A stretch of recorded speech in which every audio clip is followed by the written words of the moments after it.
Hi folks, I'm Jason and this is my daily vlog called Living with CMT. I hope you enjoy. Happy Monday morning, folks. It's 9:30 in the morning and they told us that today was going to be throwing it down with rain, horrible weather all day, and that was the tone for the week.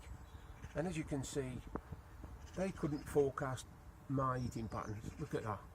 Look at that. Absolutely beautiful blue sky.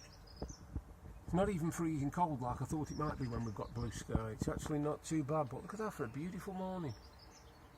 Hey, look at that. Absolutely fantastic. I do love it when it's like this, I must admit. Not too hot, not too cold. Won't go all the way around, otherwise the sun will stop it picture showing. But yeah, that's the morning sky outside my back door.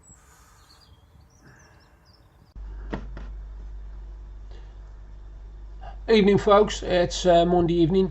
As you can see from the sky, it's been a beautiful day really. We've had blue sky almost all day. They give out bad weather for tomorrow. I have noticed we've got a weather warning for rain tomorrow morning till tomorrow afternoon.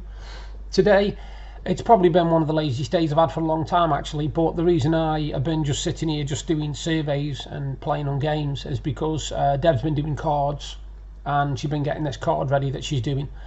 And it's a very, very stressful time when she's doing cards, especially at certain times, say no more, certain times of the month. Yeah.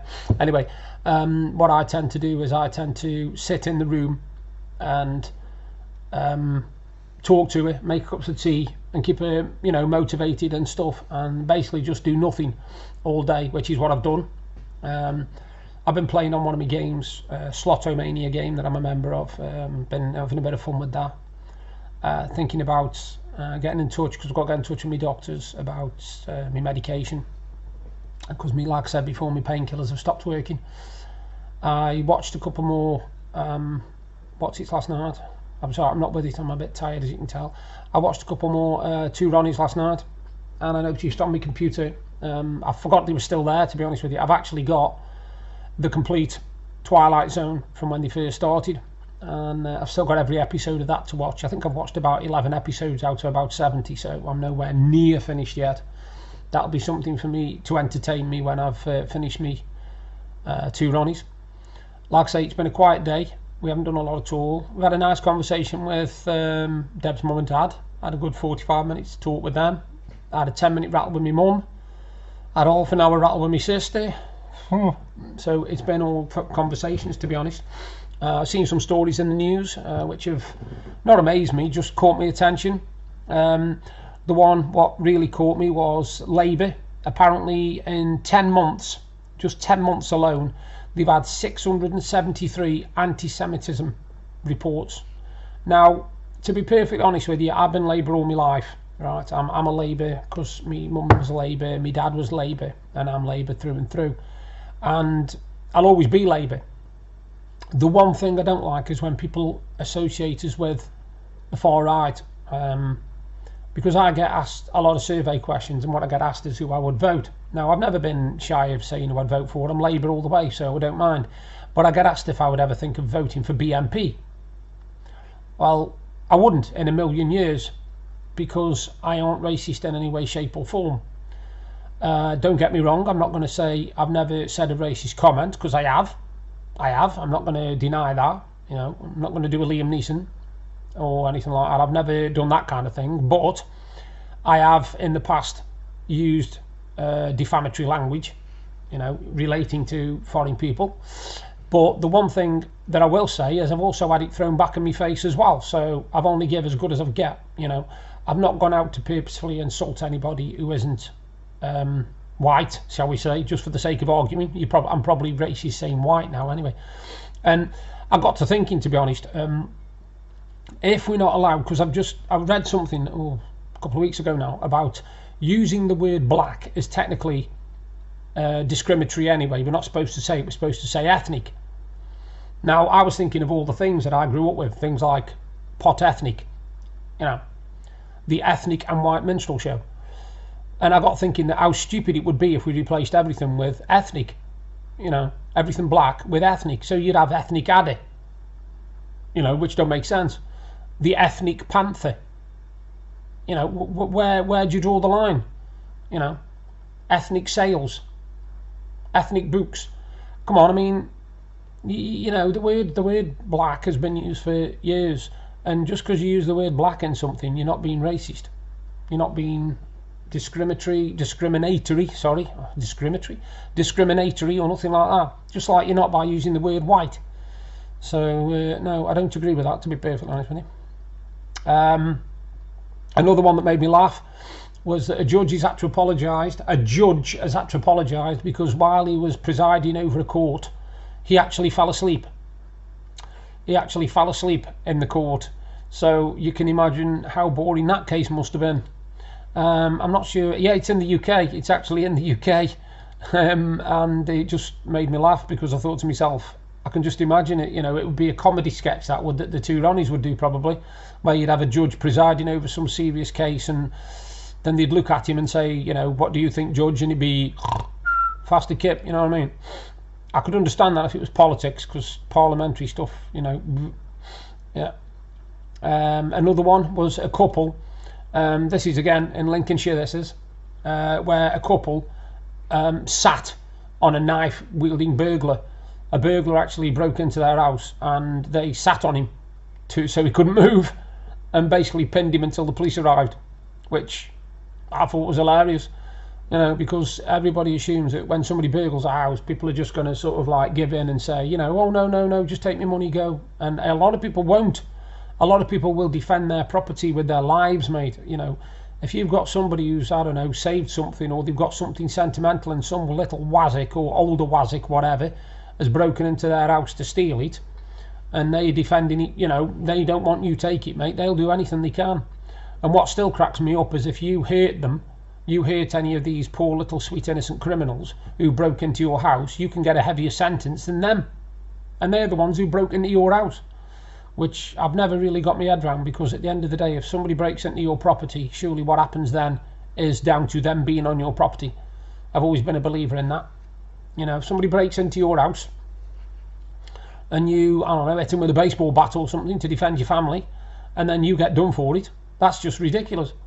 What you're supposed to do, you're supposed to tell the burglar and say, excuse me, mate, I have seen you, so if you'll just sit on the sofa there for a minute while I ring the police, and we'll do this all amicably. Oh, by the way, would you like a cup of tea while we're waiting? It's not going to happen, is it? You know, it's not going to happen. You're going to defend your property. You know what I mean? It's strange. Another news story I saw was, where have I gone? Let me just find it. The UK economic growth is the slowest since 2012.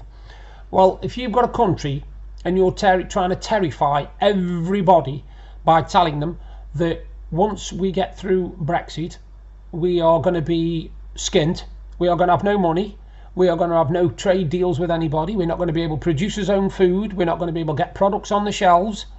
Of course the economic growth is the lowest since 2012. You're scaring everybody. You're terrifying people into believing that this is the end of the world once we leave Europe. What an absolute crock. I've never heard nothing so stupid in my life. I wasn't born, or I was only just born when we went into Europe. And I know for a fact that a lot of people who voted to go into Europe because they thought it was the right thing to do, because originally it was only about trade, that's all it was. You know, there was none of this red tape crap, there was none of this all about immigration and all this sort of stuff. Because back then it was called the common market, and that's what it was supposed to be, a market basically for food and trade and all sorts. And once they started turning it all completely political, it made it stupid. And those that voted to go into Europe are now the ones that are turning around and saying, look, we made a mistake, we'll own up to it, you know, we ballsed up. And now we want a chance to put things right for the next generation. We want to come out of Europe and we want to go back to how we were before, which is a force in the world, because at the moment we're out. So, you know, in a way I can understand why the economic growth is the lowest since 2012. What else was there? Yeah, I was quite shocked by this actually, because I'm a YouTuber myself, as people know. I do vlogs, and I was reading about a 13-year-old boy, and he was basically encouraged to gamble by a YouTuber. Basically, a BBC Panorama investigation has found that a teenager lost money on a gambling type game promoted on YouTube by a YouTuber. And another who'd suffered from an eating disorder was approached to promote a weight loss drink. Now, I'm all for, you know, enterprise and all that kind of thing, and people promoting good ideas on YouTube. You know, that's why I do my vlog. I do my vlog for just to prove that CMT isn't going to change me and I'm going to stay the same person, you know. So I can understand that. But when you try and manipulate people, which is basically another form of advertising, because that's what adverts are, aren't they? They're there to manipulate you, to make you believe something when it's not really true. But if you've got people who are paid to do it, and they're ruining people's lives and driving them to do something because they're telling them it's right, then it is time to crack down and say, no, I'm sorry, this is wrong. You know, this is wrong and we need to make a stand against it. My wife watches a lot of beauty vlogs and stuff like that. And even she's told me that the amount of people on there that lie, you know, because they do lie, they make out that a product that they've got, you know, is the best thing since sliced bread, and they're only doing it because they're getting paid to do it. I mean, the one thing I will say, and this is hand on heart, if I get a product that I'm, you know, sent on one of me in one of my boxes or whatever, I will not say it's fantastic when it isn't. If I don't think it's any good and I want people to know it's no good, I'll tell them. I don't care who the company is. I don't care what they want to offer me or whatever. You know, because I don't do that sort of thing. I don't get paid to promote any products, and I don't get paid for my boxes. I pay for my own stuff. But I will never ever promote a product that I am not happy using myself. There's no chance. I couldn't do that. I couldn't do that because I wouldn't want anybody to do it to me. I wouldn't want somebody to come on here and say, "Oh, buy this particular brand of something because it's brilliant," and then me get it and find out it's an absolute crock. You know. That's why I warned people about them drink pods that were supposed to be for Dolce Gusto machines and nearly broke ours. And they were made by Mars, you know. And I still haven't heard anything off them, by the way. They took my email, well, my form, what I filled in, on their website and totally ignored it. They haven't done a thing about it. Well, that just goes to show you that obviously Mars don't care about customer service. They don't care about customer feedback or nothing. And that's taught me a lesson because I won't touch the products now. They need, if they'd have got back to me and you know, said to me, "Oh, I'm really sorry, blah blah blah," or just to notify me that they'd received me message, nothing, not a thing, not a word. And that reminds me, I still haven't heard off bits and pieces about the board. Well, this is 4 weeks now, and I've sent the email twice, and I'll send it once more, and then I'll get in touch with Trading Standards. Because at the end of the day, it's a damaged product. They've not got back to me. They've not told me any advice or anything. They haven't even acknowledged they've received my email. So I will get in touch with Trading Standards and see where that goes from there. Because I'm not having it, no chance. Paid a fortune for this particular product. For it to be damaged, nah, sorry, not happening. Anyway, off my soapbox now. And on that note, I'll disappear and I'll do another video tomorrow. You all take care for now. Have a good Monday evening, and I'll do another video Tuesday. Just a quick question. Tomorrow night's video, I was thinking of reading out a couple of poems. Just say yes or no underneath the video, just to let me know whether you want me to or not. If you don't, I won't. And if you do want to hear some more poetry, I'll read out a couple. I'll read out a funny one and a life one, I think. But let me know either way. Okay, just leave a comment underneath my video, yes or no. Thank you for watching my daily vlog. I hope it was informative and interesting. If you like what I'm doing, then you can subscribe to my channel by clicking there. And if you want to see exactly what I was talking about yesterday, you can look up there. Bye for now.